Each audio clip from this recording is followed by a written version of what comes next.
अगर आपकी monthly income 50,000 रुपए है और उन 50,000 में से आप 20% सेव कर लेते हो, मतलब 10,000 सेव कर लेते हो, तो अगले 25 साल में आपके पास 6 करोड़ रुपए होंगे।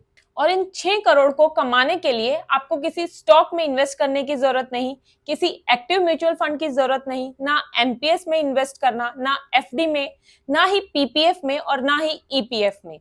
सिर्फ एक ही जगह इन्वेस्ट करना है और भूल जाना है। अब कहां इन्वेस्ट करना है? इंडेक्स फंड्स में। कौन से index funds? Step by step सब बताऊंगी वीडियो में। अब सबसे पहले इस 6 करोड़ के टारगेट के लिए कुछ अजम्पशंस हैं, वो बता देती हूँ। फर्स्ट, आपकी सेविंग्स 20% हो। सेकंड, आपकी इनकम कम से कम 50,000 हो। उससे ज्यादा है तो बहुत बढ़िया, अगर इससे कम है तो आपको अपनी सेविंग्स को थोड़ा बढ़ाना पड़ेगा। थर्ड, आपको अपनी एसआईपी को हर साल कम से कम 5% से स्टेप अप करना होगा। फोर्थ, आपके ऊपर कोई भी डेट या लोन ना हो, अगर है तो पहले उसे क्लियर करो, क्योंकि उस केस में आपके लिए 10,000 सेव करना शायद थोड़ा मुश्किल हो। अगर फिर भी सेव कर सकते हो तो बहुत बढ़िया। फिफ्थ, आपके पास कम से कम 4 से 6 महीने का इमरजेंसी फंड अलग से हो। और सिक्स्थ, आपने हेल्थ और लाइफ इंश्योरेंस लिया हुआ है। अब ये सब करने के बाद सवाल ये आता है कि इतनी कम सेविंग से इतने कम टाइम में इतना बड़ा अमाउंट पॉसिबल भी है? बिल्कुल पॉसिबल है, प्रैक्टिकल है और इजी है। एक बार ये कैलकुलेटर देखो, इसमें आपकी 10,000 की सेविंग्स डाल दी, एनुअल स्टेप अप डाला 5%, रेट ऑफ रिटर्न मान लेते हैं कि 17% मिल जाएगा। वैसे इससे ज्यादा ही मिलेगा, बताऊंगी वीडियो में आगे कि कैसे। और टाइम डाल दिया 25 साल। अब 25 साल बाद जो वैल्यू आएगी वो होगी 6,35,74,115 रुपए। अब आपको लगेगा यार एसआईपी कैलकुलेटर से तो हर कोई बड़ा अमाउंट निकालकर दिखा ही सकता है, बट प्रैक्टिकली बताओ कि वैल्यूज कैसे पॉसिबल हैं? राइट, बिल्कुल सही बात है। कैलकुलेटर में तो हर कोई दिखा देता है, तो हम एक काम करते हैं, कैलकुलेटर की इन सभी चारों वैल्यूज को एक एक करके देखते हैं कि हमारे लिए ये अमाउंट अचीव करना कितना इजी या कितना मुश्किल होगा। तो सबसे पहले बात आती है 10,000 की सेविंग्स की। अगर 6 करोड़ जितना बड़ा अमाउंट अचीव करना है तो इतनी सेविंग्स तो आपको करनी ही होंगी, और 50,000 की सैलरी में ये सेविंग्स पॉसिबल भी है। हाँ, अगर आपकी सैलरी थोड़ी कम है, जैसे 35,000 है, तो मैं मानती हूं कि आपको एग्रेसिव सेविंग्स करनी होंगी कम से कम 30% की, जिससे कि आप 10,000 सेव कर लो। बट 50,000 की सैलरी में 10,000 सेविंग्स तो पॉसिबल है। दूसरा, 5% से सेविंग्स को स्टेप अप करना भी इतना टफ नहीं है, क्योंकि देखो आपकी इनकम आज 50,000 है और आप 10,000 सेव करते हो। अब मान लेते हैं हर साल आपकी सैलरी 8% से बढ़ती है। 8% इसलिए लिया क्योंकि इंडिया में ऑन एन एवरेज हर साल सैलरी 8% से बढ़ जाती है। तो अगले साल आपकी सैलरी हो जाएगी 54,000 रुपए। अब आपको 5% से स्टेप अप के हिसाब से अपनी सेविंग्स को 500 रुपए से बढ़ाना है। अब आप खुद सोचो, आपकी सैलरी बढ़ी 4,000, तो क्या इन 4,000 में से आप 500 रुपए भी नहीं बचा सकते? बचा सकते हो। ऐसे ही फिर तीसरे साल आपकी सैलरी 8% से बढ़ के हो जाएगी 58,320, और अब आपको सेव करने होंगे 11,025 रुपए। सैलरी बढ़ी 4,320 से और सेविंग्स बढ़ी 525 से, एंड सो ऑन करते करते ये 20 साल तक की टेबल मैंने दिखाई है, और इस टेबल में आप हर साल की अपनी सेविंग्स देख सकते हो। अब बात आती है रिटर्न्स की। जो 17% रिटर्न्स हमने कैलकुलेटर में डाले हैं, क्या वो अचीवेबल हैं? यस, अचीवेबल हैं। कहां इन्वेस्ट करना होगा उसके लिए? इंडेक्स फंड्स में। मैं आपको 3 इंडेक्स फंड्स बताती हूं जहां इन्वेस्ट करके आपको ये 17% के रिटर्न्स मिल सकते हैं, क्योंकि इन तीनों इंडेसेस ने पास्ट में भी इतने रिटर्न्स दिए हैं। इनफैक्ट 17% से कहीं ज्यादा अच्छे रिटर्न्स दिए हैं। अब हमारा सबसे पहला इंडेक्स है Nifty mid cap 150 momentum 50 TRI. इसमें आपका पैसा मिड कैप सेक्टर की उन 50 कंपनीज में लगता है जिनका नॉर्मलाइज्ड स्कोर सबसे अच्छा होता है, based on their last 6 to 12 months returns.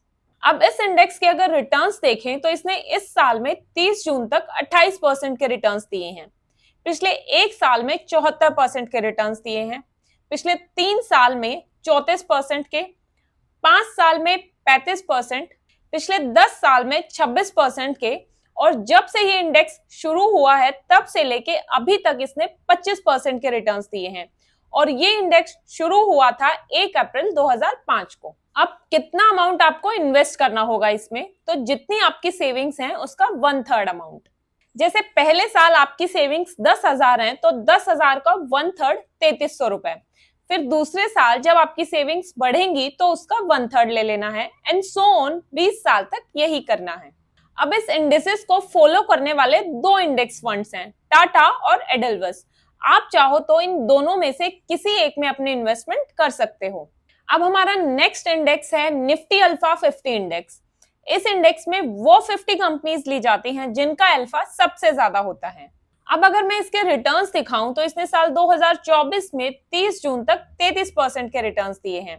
पिछले 1 साल में 81% के, पिछले 3 और 5 साल में 28 और 36% के, पिछले 10 साल में 24% के, और जब से ये इंडेक्स बना है तब से अभी तक इसने 23% के रिटर्न्स दिए हैं। इस फंड में भी आपको अपनी सेविंग्स का 1/3 अमाउंट इन्वेस्ट करना है, सेम जैसे हमने पिछले फंड में किया था। अब इस इंडेक्स को ट्रैक करने वाला अभी तक एक ही फंड है, बंधन निफ्टी अल्फा 50 इंडेक्स फंड। तो अगर आप चाहो तो इसे कंसिडर कर सकते हो। तो ये हमारे 2 इंडेक्स कंप्लीट हुए। अब जो हमारा तीसरा इंडेक्स है वो है Nifty small cap 250 quality 50 index. अब इस इंडेक्स में 50 ऐसे स्मॉल कैप स्टॉक्स को लिया जाता है जिनका क्वालिटी स्कोर सबसे अच्छा होता है। अब अगर हम इस फंड के रिटर्न्स देखें तो इस साल 30 जून तक इसने 20% के रिटर्न्स दिए हैं। पिछले 1, 3 और 5 साल में 59, 28 और 30% के रिटर्न्स दिए हैं। पिछले 10 साल में 20% के, और सिंस इंसेप्शन भी इसने 20% के रिटर्न्स दिए हैं। अब आता है हाउ मच टू इन्वेस्ट। तो इन्वेस्टमेंट तो आपको पता ही है, 1/3 आपको इन्वेस्ट करना है। तीनों ही फंड्स में आपको अपनी सेविंग्स का 1/3, 1/3, 1/3 अमाउंट इन्वेस्ट करना है। इस इंडेक्स को भी अभी एक ही इंडेक्स फंड है जो ट्रैक करता है, DSP Nifty small cap 250 quality 50 index fund. तो ये वो 3 इंडेक्स फंड्स हैं जिनमें आप अपनी 10,000 की सेविंग्स को हर महीने इन्वेस्ट करके 25 साल बाद 6 करोड़ रुपए के कॉर्पस तक पहुंच सकते हो। अब वीडियो के शुरू में मैंने आपको एक बात कही थी कि आपको 17% से कहीं ज्यादा के रिटर्न्स मिलेंगे, और अब आप देख भी सकते हो कि ये तीनों इंडेक्स जो मैंने आपको बताए हैं उन्होंने सिंस इंसेप्शन 17 नहीं बल्कि ऑन एन एवरेज 22% से भी ज्यादा के रिटर्न्स दिए हैं। तो अब आप बोलोगे कि फिर आपने 22% के रिटर्न्स लेकर ही कैलकुलेशन क्यों नहीं दिखाई, ताकि हम सेफ साइड रह सकें, क्योंकि फ्यूचर अनप्रेडिक्टेबल है। जितने रिटर्न्स इन्होंने पिछले 20 साल में दिए हैं तो हो सकता है अगले 25 साल में ये इतने रिटर्न्स ना दें। इसलिए मैंने आपको कम रिटर्न्स मानते हुए ही ये कैलकुलेशन दिखाई है कि भाई चलो 22% नहीं मिलेंगे, 5% कम मिल जाएंगे, कम से कम 17% तो मिलेंगे। ये रीजन है कम रिटर्न्स पर कैलकुलेशन दिखाने का। अगर मैं पूरे 22% पर कैलकुलेशन करूं ना तो ये अमाउंट 6 करोड़ की जगह 16 करोड़ तक पहुंच जाएगा। अब हमारा लास्ट पॉइंट बचता है कि 25 साल तक इन्वेस्टेड रहना क्या इजी होगा। देखो, मैं मानती हूं इतने लंबे टाइम तक कॉन्टिन्यूअसली इन्वेस्ट करने में आपकी पेशेंस और आपका डिसिप्लिन टेस्ट होगा, बट अगर आपकी एक बार हैबिट बन गई सेव करने की तो फिर ये चीज आपके रूटीन में आ जाएगी और आपको ज्यादा एफर्ट्स नहीं मारने पड़ेंगे सेव करने के लिए। कई बार फाइनेंशियल इमरजेंसीज भी आएंगी तो उस टाइम आपका इमरजेंसी फंड काम आएगा। इसलिए इमरजेंसी फंड को इग्नोर मत करना, कम से कम 6 महीने का इमरजेंसी फंड तो बना ही लेना। अब कुछ कॉमन प्रॉब्लम्स और भी आती हैं, जैसे किसी महीने आपके घूमने जाने का प्लान बनेगा तो उस महीने ज्यादा खर्चा होगा। कभी कभी आपको अपने घर का सामान जैसे furniture, TV, laptop, mobile phone, इन सब चीजों की भी जरूरत पड़ेगी, तो उस महीने भी आप सेविंग्स नहीं कर पाओगे। तो ऐसे में आपको रिग्रेट नहीं करना, क्योंकि ये सारी चीजें भी जरूरी हैं। अब जिस महीने आपकी सेविंग्स नहीं हुई उस महीने की भरपाई आप अगले 2-3 महीनों में थोड़ा ज्यादा सेव करके कर सकते हो। तो ये थी मेरी आज की पूरी वीडियो। अगर आपको लगता है कि जो मैंने वीडियो में स्टेप्स बताए हैं वो प्रैक्टिकल हैं और आपकी सिचुएशन के साथ फिट बैठते हैं, तो आप अपनी सेविंग्स को ऐसे इन्वेस्ट करके अपने फ्यूचर के लिए एक अच्छी खासी वेल्थ बना सकते हो। Thank you so much for watching. मिलते हैं अगले वीडियो में।